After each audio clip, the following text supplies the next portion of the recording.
Hey everyone, welcome back to another video. Today, we're breaking down a critical courtroom moment in a highly sensitive case involving a juvenile suspect. You'll hear how detectives handled the interrogation, the steps they took to protect legal rights, and what happened once questioning began. Let's walk through the facts exactly as they unfolded.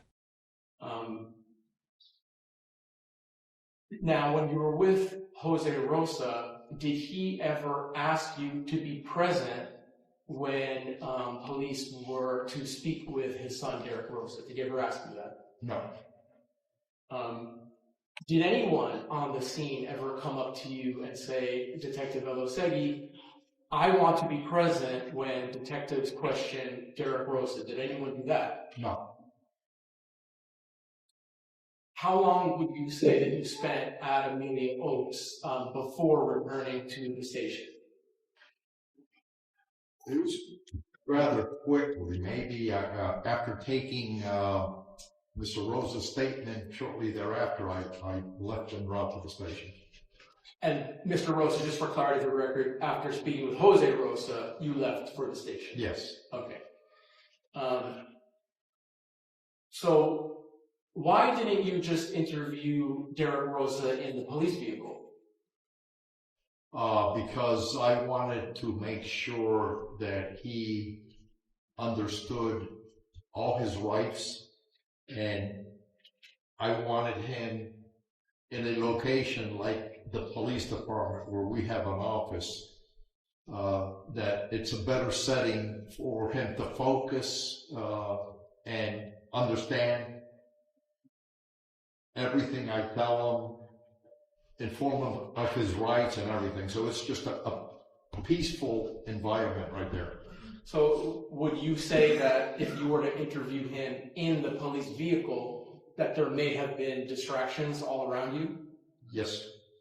And is that typical that subjects are transported from the scene of a crime back to the station for a formal interrogation? Yes. So there was I just want to understand, there was nothing different or unusual when detectives brought Derek Rosa to the station for questioning. That is the policy and procedure, generally speaking? That is the procedure that we follow. Okay. Now, did you come to learn through the course of your investigation that there was body-worn camera capturing Derek Rosa in the backseat of Officer Gutierrez's police vehicle? Yes.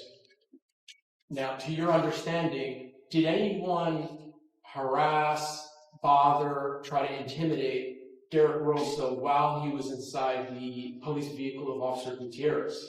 No.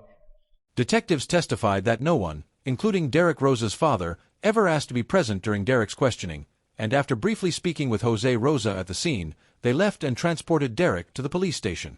They explained that the interview was not conducted in the police vehicle because they wanted Derek in a calm, professional setting where he could fully understand his rights without distractions, which they stated is standard policy and procedure. Body-worn camera footage captured Derek in the back seat during transport, and detectives confirmed that no one harassed, intimidated, or questioned him during that time. What do you think happens next? Will this routine procedure become a key issue in the case as the trial continues? Did any homicide detective, or anyone for that matter, attempt to question Derek Rosa before you and Detective Gonzalez at the station? No.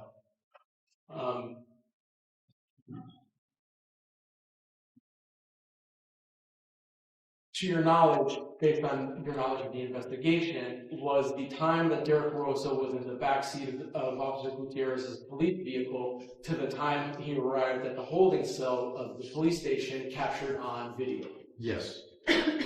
So let's talk a little bit about the station itself. Can you describe the Hialeah Police Department station? It's a 3-story building. The homicide unit is located on the 2nd floor.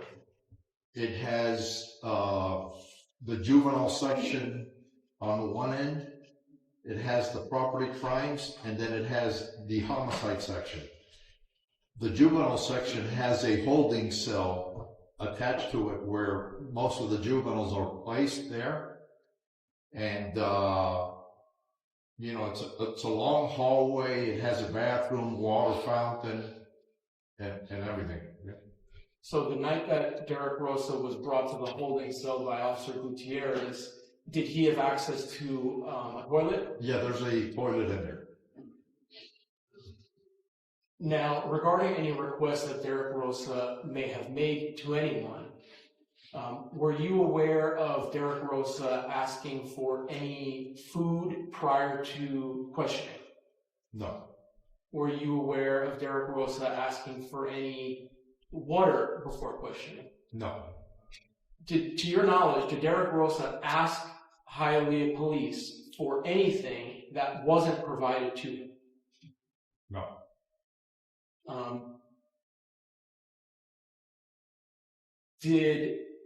Eventually you meet with Derek Rosa, and you've already identified him here in court.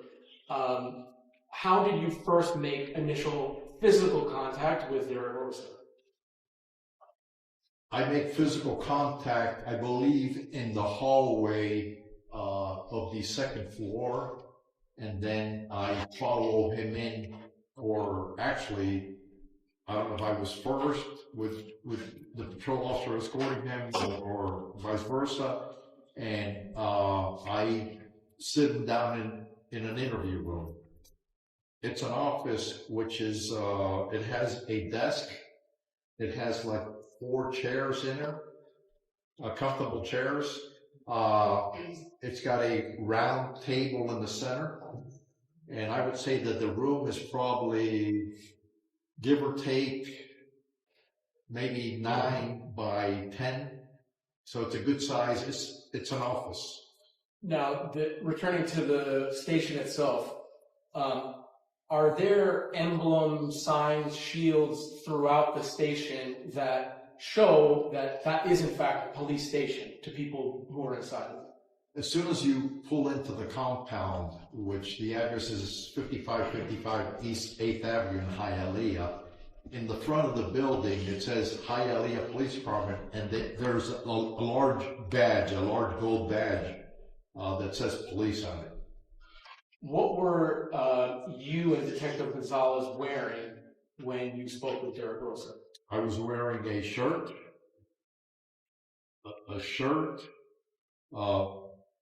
pants,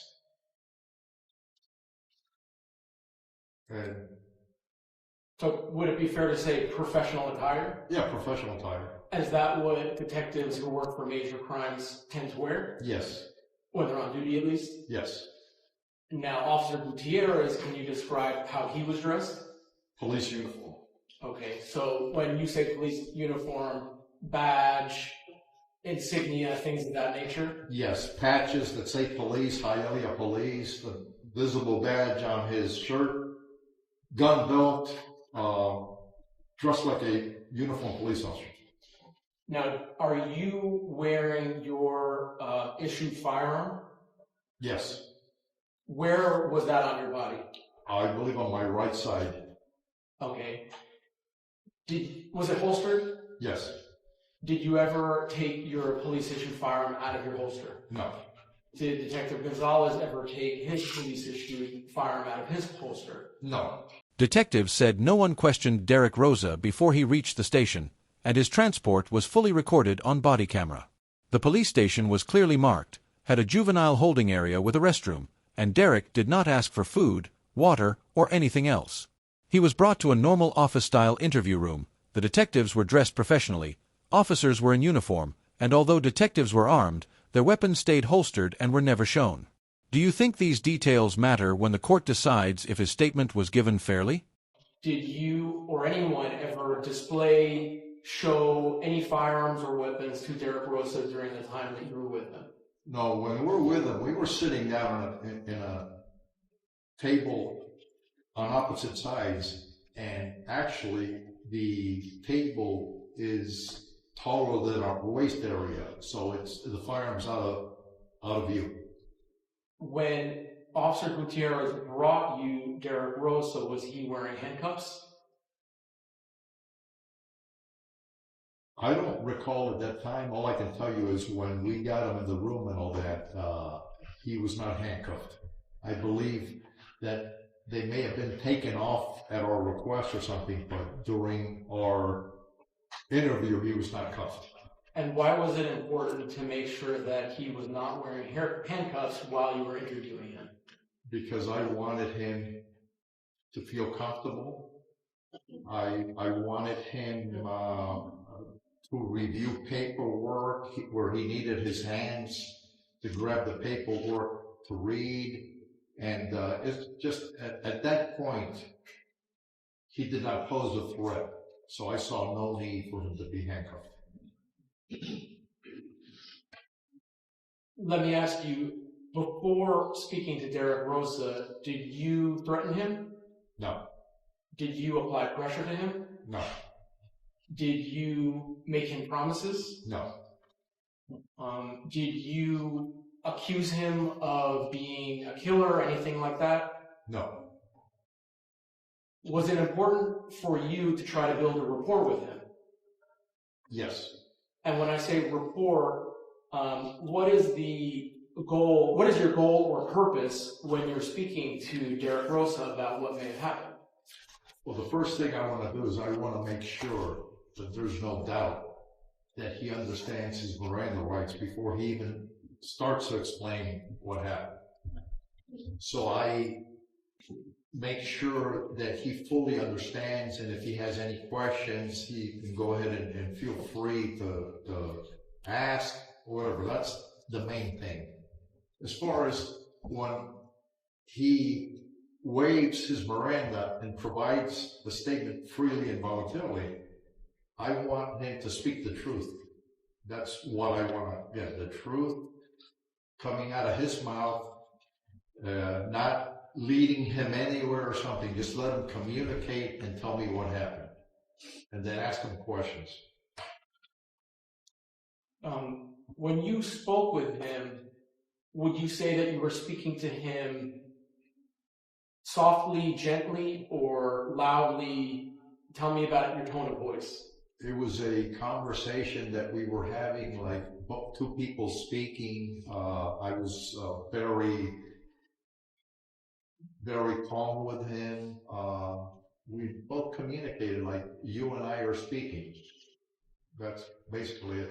And how about your partner, Wilbur Gonzalez? What was his tone of voice when he was speaking to Derek Rosa? Very, very slow. And as a matter of fact, he did most of the interview. And he was very, very calm and gave him precise questions that Mr. Rosa understood and answered. So let's talk about Derek Rosa's physical presentation. Did he appear to be physically injured? No. Detectives testified that no weapons were ever shown to Derek Rosa, and their firearms stayed out of view during the interview. Derek was not handcuffed in the interview room so he could feel comfortable and review paperwork freely, and officers said he did not pose a threat. They stated he was never threatened, pressured, promised anything, or accused, and their goal was to calmly build rapport and clearly explain his Miranda rights so he could speak freely. The interview was described as calm, respectful, and conversational. Derek showed no visible injuries, and detectives said they simply wanted him to tell the truth in his own words. Did he appear to have any obvious health concerns? No. Did he ever complain to you about being uncomfortable or anything like that? No. Have you, through the course of your career, ever attempted to interview individuals who appear to be either psychotic or hallucinating or delusional, anything like that? Yes. So having had that experience, were there any signs from Derek Rosa that he was experiencing symptoms of hallucination, delusions, anything like that? No. And when you're meeting with him, are you looking for these types of signs? Yes. To assess how he is mentally and physically? Yes, I look for certain things. For example, how he's sitting in the chair, straight up. He's not slumped. He doesn't appear tired.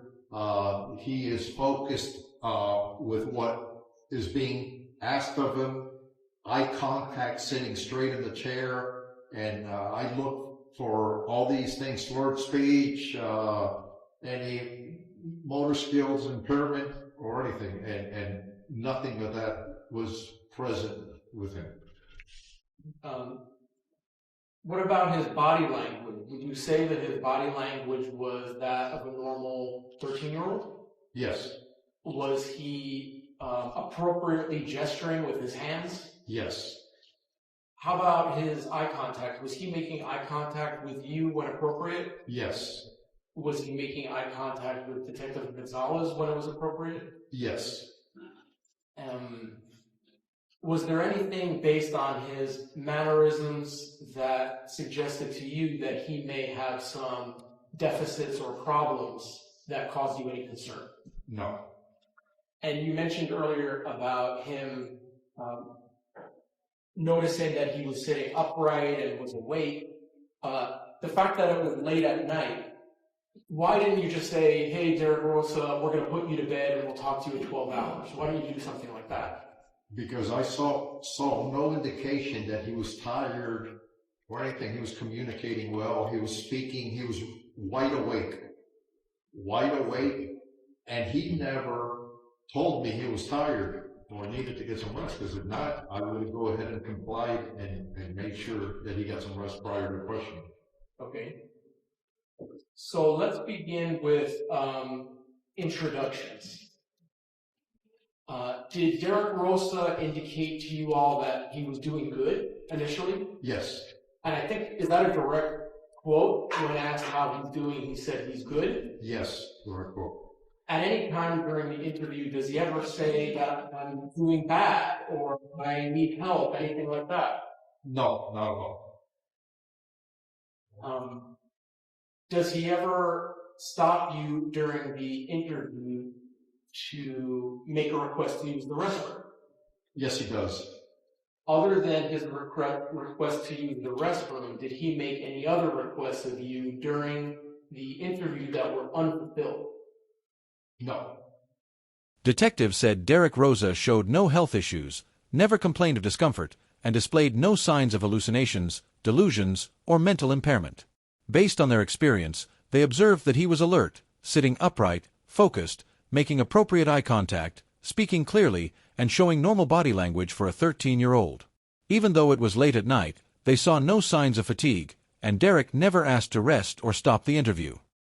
He said he was doing good, did not ask for help, and made only one request to use the restroom, which was granted, with no other unmet requests. Do these observations support the claim that he was mentally and physically fit to be interviewed? And when he requested to use the restroom, did you immediately bring him to the bathroom? Yes, I personally escorted him to the restroom, and it was captured on my body cam. Okay.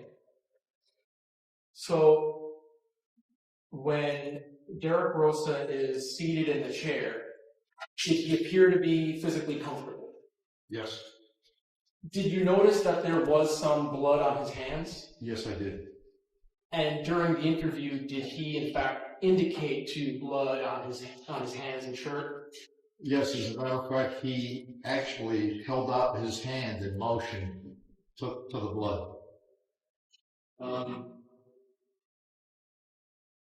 Was Detective Gonzalez the first detective to read the Miranda form to Derek Rosa? Yes. Now, when Detective Gonzalez read the form, did he read the form from top to bottom without pausing? Completely in its entirety. Okay. Individual rights that have a bullet point next to it and the name Derek. Do you go over each individual right separately? The bullets, it depends. Detective Gonzalez read all the rights.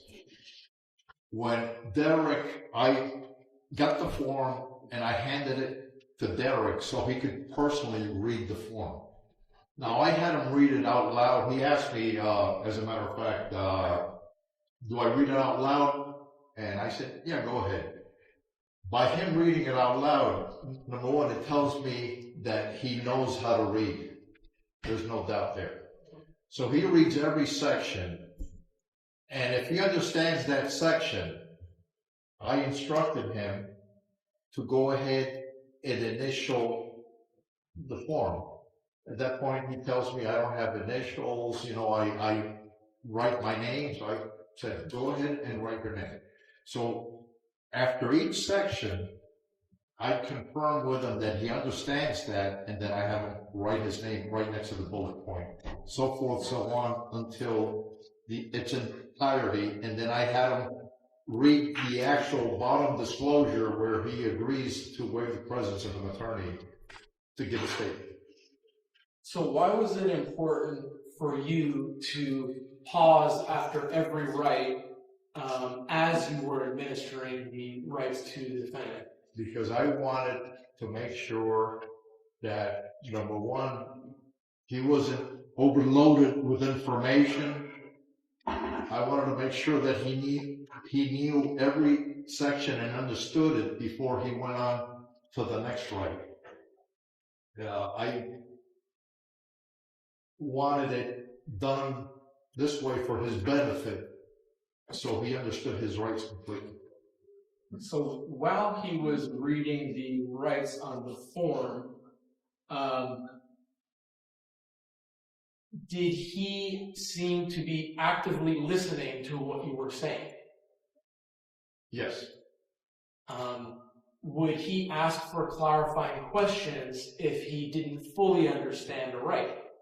I had to give him two definitions. I believe number one was coercion, where I explained to him what coercion was, which is basically, applying pressure to him, forcing him to do something against his will and all that. And the next thing was on the word attorney. He needed clarification, and Detective Gonzalez told him a lawyer, and then he understood the word lawyer. So those are the only two things I remember him asking for clarification on. When Derek asked to use the restroom, the detective immediately walked him there, and it was recorded on body camera. During the interview, Derek appeared comfortable and even pointed out blood on his hands and shirt himself. Detective Gonzalez read him his Miranda rights fully, then gave Derek the form to read out loud. After each right, they paused to make sure he understood before he wrote his name next to it. The detectives explained two words Derek asked about, coercion and attorney, to ensure clarity. The process was done slowly and carefully so Derek fully understood his rights before agreeing to speak. Did you tell him and instruct him that as you were going through questioning, if he didn't understand something, he should go ahead and let you all know? Yes. And were there in fact times that he, like you just mentioned, that if he needed clarification or fuller explanation, that he would let you all know? Yes. And when he would ask for that clarification or further explanation, would you in fact try to provide that information to him? Yes. Was that for his benefit? For his benefit, yes. Okay.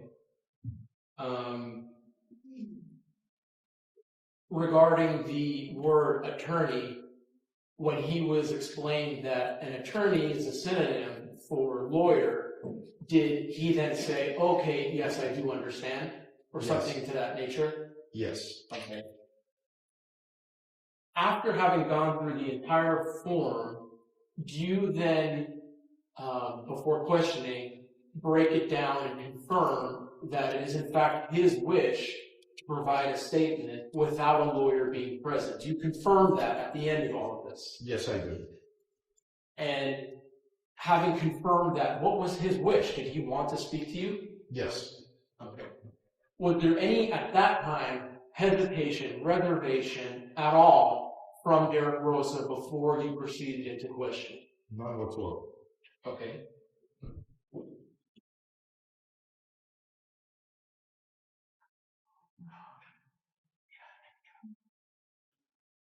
Judge, I have on 1A exhibit that's been marked for identification 2 of the BWC videos that contain portions of the video statement that we're talking about, made by Derek Rosa. I'd like to publish the part that I just questioned the witness about, the administration of the Miranda rights, and I'd like to move it into evidence. I don't believe the defense has an objection. Do you have an objection? All right. Is that both of the body-worn cameras of this detective and Detective Gonzalez? Yes. Yes, Your Honor. Okay. You only want to publish a portion of it now? I'm going to publish a portion of it now and then take a break to continue with questioning. Okay, as you wish. Okay. Okay, next any State Exhibit 1A marked for ID will become State Exhibit number 2.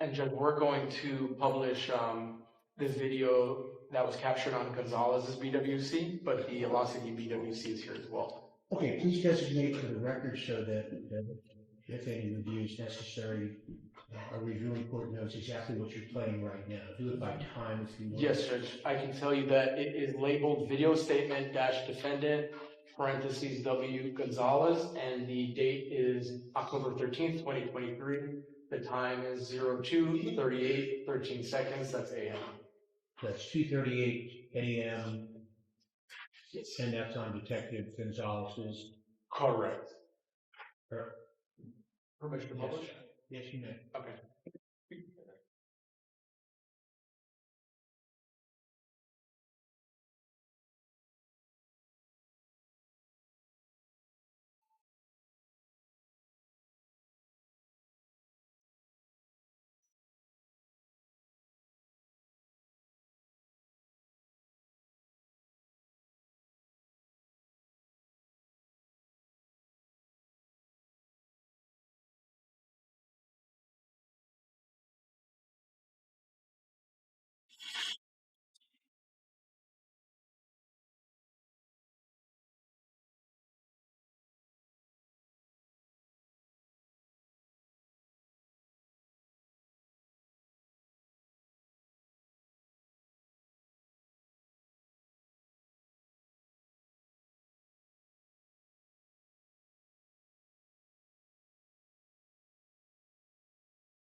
I'm Detective Gonzalez. This is Detective Rosa. I'm just gonna go over a couple things with you first. Just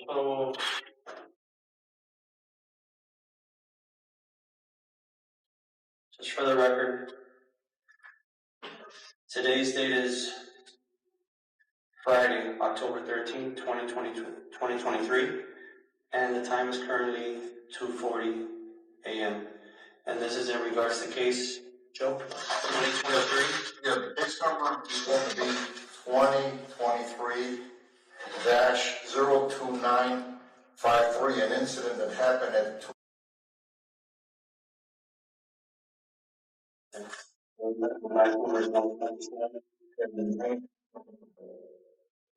During questioning, Derek was told he could ask for clarification any time if he didn't understand something, and he did so on a few occasions. The detectives provided clear explanations, including defining attorney as a lawyer, and confirmed that Derek fully understood before proceeding. After reviewing his rights, Derek voluntarily chose to give a statement without a lawyer present, showing no hesitation. The interaction was recorded on body-worn cameras from both detectives.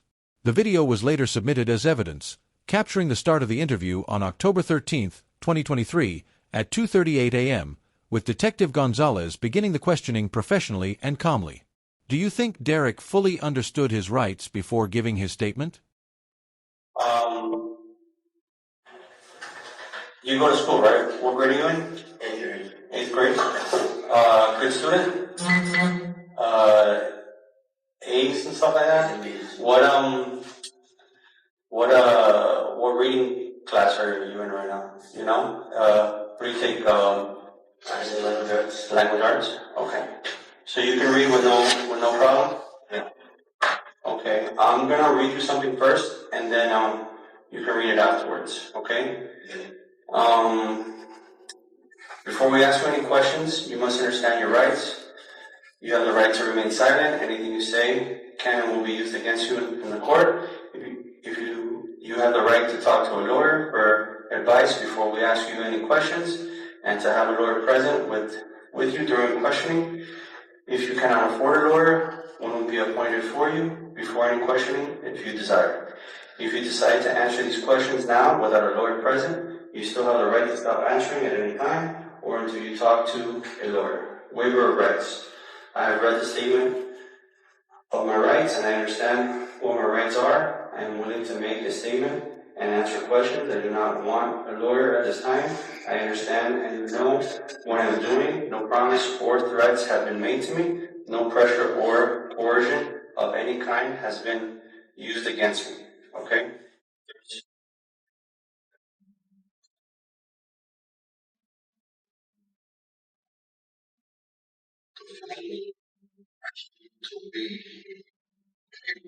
This little dot right here.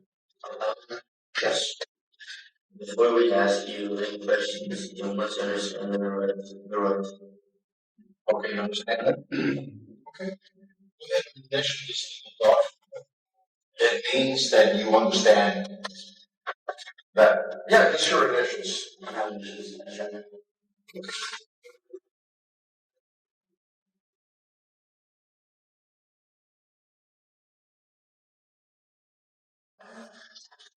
You have the right to remain silent. Okay, you understand that? Okay. Understand that?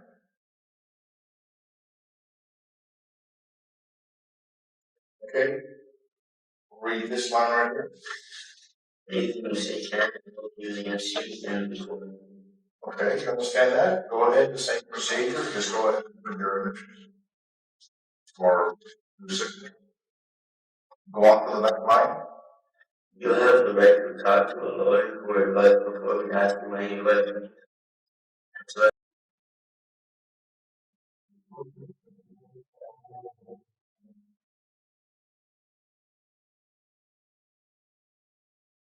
Right here. If you cannot afford a lawyer, one will be appointed for you before any questioning, if you so desire. Okay. You understand that? Okay. Signature. And this right here. If you decide to answer questions, now that a lawyer present, you still have the right to stop answering at any time, or until you talk to a lawyer. Okay, go ahead and initial right there. Okay, now read this whole paragraph. I have read this statement of my rights, and I understand what my rights are. I am willing to make this statement and answer questions. I do not want a lawyer at this time. I understand and know what I'm doing. No promises or threats have been made to me. No pressure or persistent Coercion. That's that we're forcing you to do something. You understand? Whatever you're doing, you're doing. This is a decision for yourself. Okay? Keep on. of any kind has been used against me. Okay. Now, we are investigating an incident that happened, where you called police, okay? Before we ask you any questions, Okay, I'm just gonna take a brief moment to ask you. Could you identify the timestamp of when you stopped the tape, please? Sure, it's 2:45, 14 seconds, and Thank you. you got it. Detective, what we just watched in court was you and Derek Rosa going over his Miranda rights form. Now, what we're about to watch, that's outside of the Miranda rights form.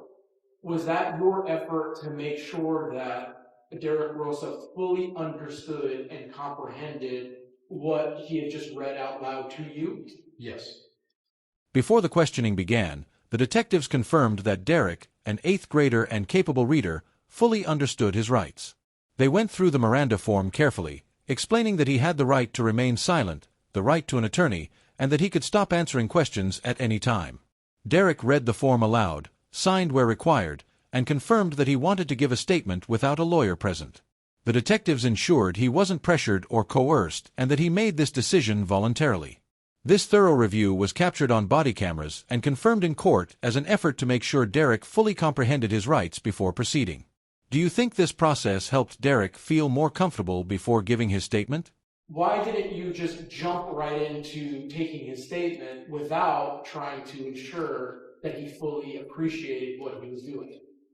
Because for his benefit and his rights, I wanted to make sure he fully understood them before he gave us a statement. And that's not on the form, that's you trying to go above and beyond? Yes. Okay. I'm gonna resume the video. We want to make sure that you know this, and if you want a chance to explain yourself, the only way that we would be able to take your statement is if you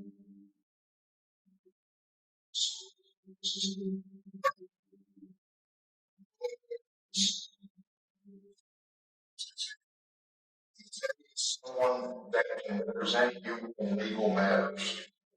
Okay? Do you know what a lawyer is? It's the same. Yeah, same thing. By you signing that, you're wanting to give us a statement without the presence of the lawyer. You understand that? Yes. Is that your wish? Yes, my wish.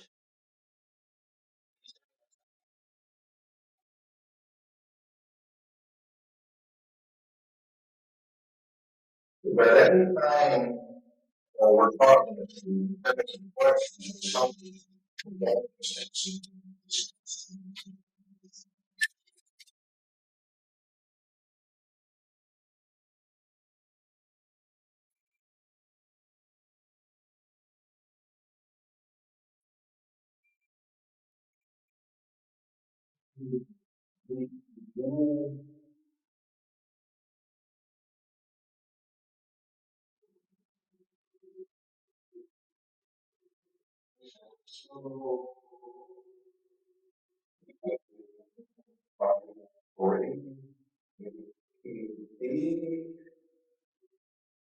Date?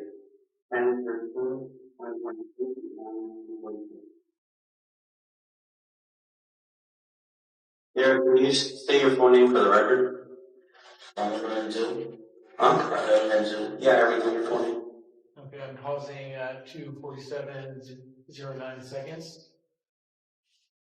Okay, Detective Wilbur Gonzalez begin to question Derek Rosa about the incident itself? After what we just watched, is it Wilbur Gonzalez that begins to question? Yes. He's just getting into the preliminary, a little bit of information, but it is Detective Gonzalez who does the questionings. Okay. Now, is there any significance that he conducted the questioning about the substance of the incident rather than you, or did that just happen organically? No, it just happens organically. He started, it was our understanding before we went in there that he would go ahead and ask the questions. I would take notes and all that, so it's just a matter of, Now, having been present in the room during the line of questioning, I have some questions about that exchange, okay? How did Detective Wilbur Gonzalez speak to Derek Rosa? What was his tone? A very normal, quiet, he didn't use an aggressive tone or anything. He just very understanding and quiet tone. Was Detective Gonzalez rushing Derek Rosa to finish? No, Was Detective Gonzalez interrupting Derek Rosa?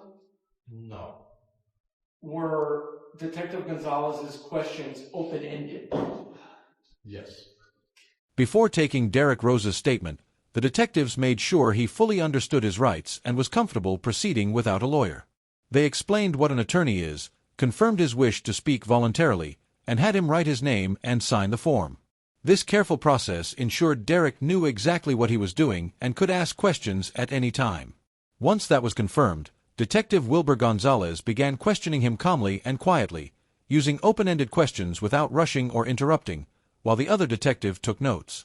Was he supplying Derek Rosa with the answers during the questions? no.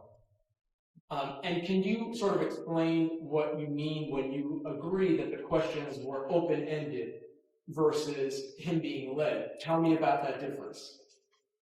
When you ask an open-ended question, basically you ask a question without giving any opinion on how to answer or suggest that he answer it in a particular way. You wait and you get the answer from. Were Derek Rosa's answers to Detective Gonzalez's questions responsive, meaning did they actually go to the question being asked? Yes, Were there instances where Derek Rosa would supply additional information beyond the question that was asked?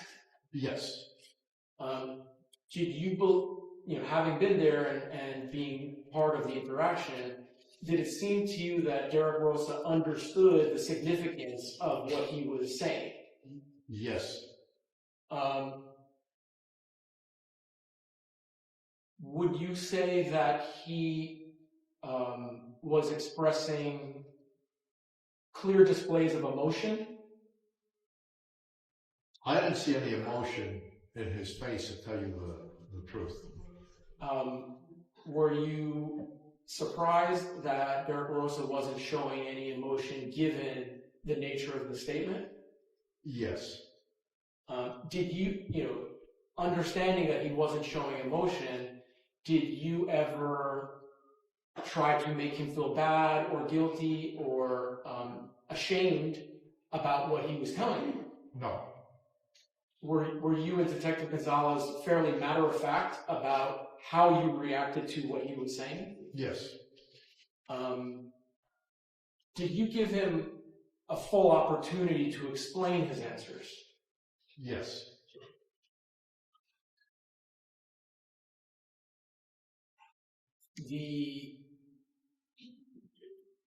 Did it seem to you during questioning that he was reluctant or resistant to admit to you all that he was the one that killed his mother? No, Would you say that he was in fact fairly forthcoming in providing that information?